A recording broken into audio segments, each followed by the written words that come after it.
writing the last canti of the Paradiso, the greatest poetry that he... Hello, everyone. Hello. Some perspectives.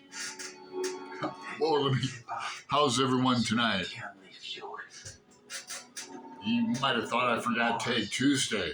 I did not. Let me turn this off. Some Dante. It's on PBS tonight. Dante, Inferno to Paradise. It's pretty good, but vulnerability.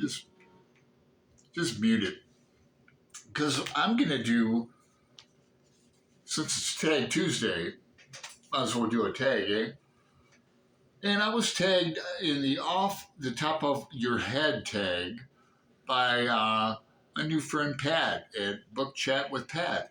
And she came to this tag via Fred, at Read by Fred. It's an original tag by Gina at the Library Mouse. So check out all their channels, link below. I'm going to tag a few people right now in the front. I've been tagging people in the front of tags lately.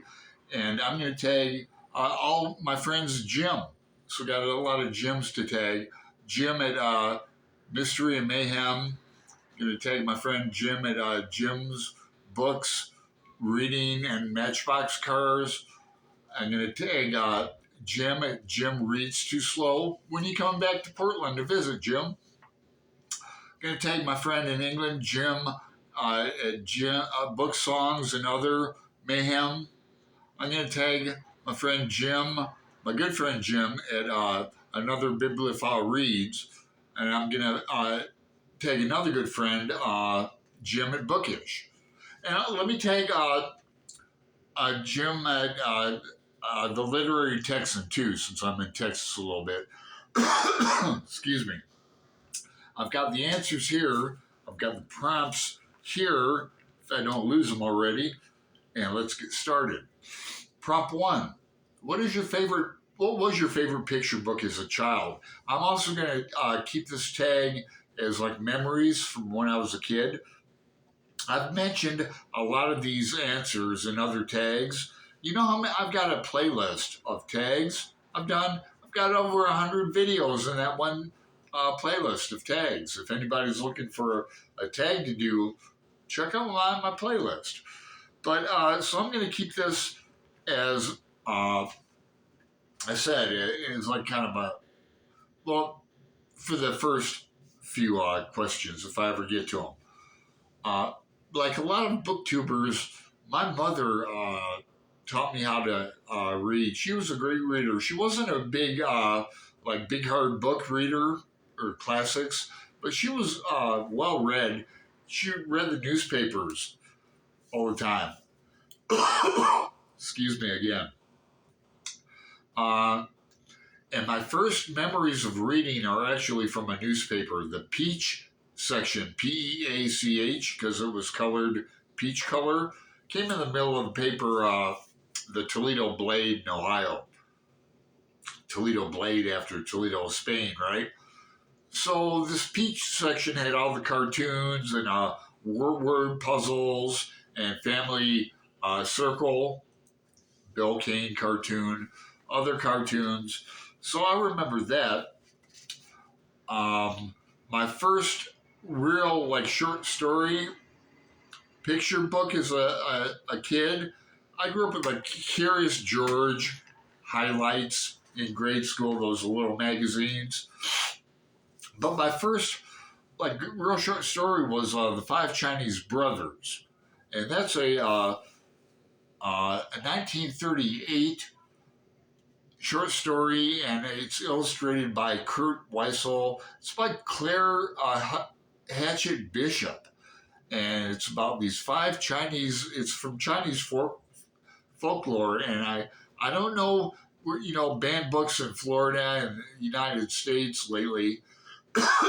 I'm surprised this isn't banned, because one brother, Chinese brother, could swallow the sea, another can stretch his legs, another can't be burned, so they put him in the oven, can't be burned.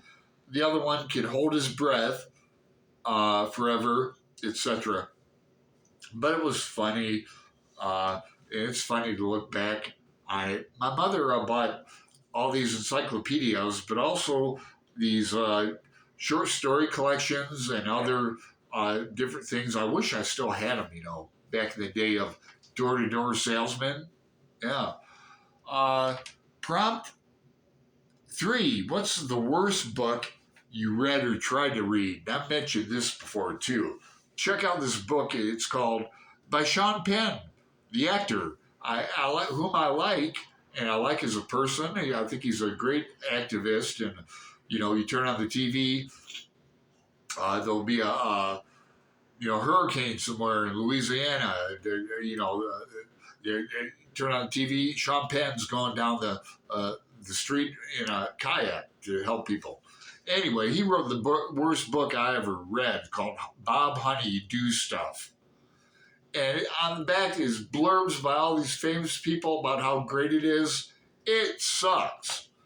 Anyway, check it out if you want to see a really bad book.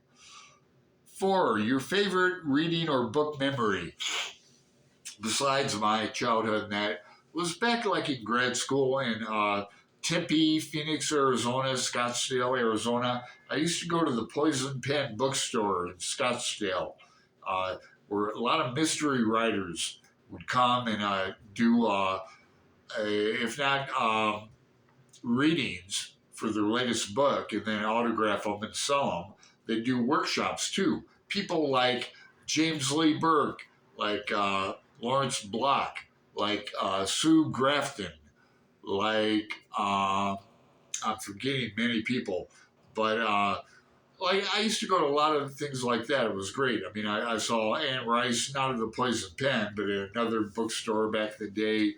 I've talked about meeting Dennis Johnson several times, and boy, a lot of poets. But anyway, memories like that. 5. A book you loved as a movie. And again, as a kid, remember that movie, The Sting?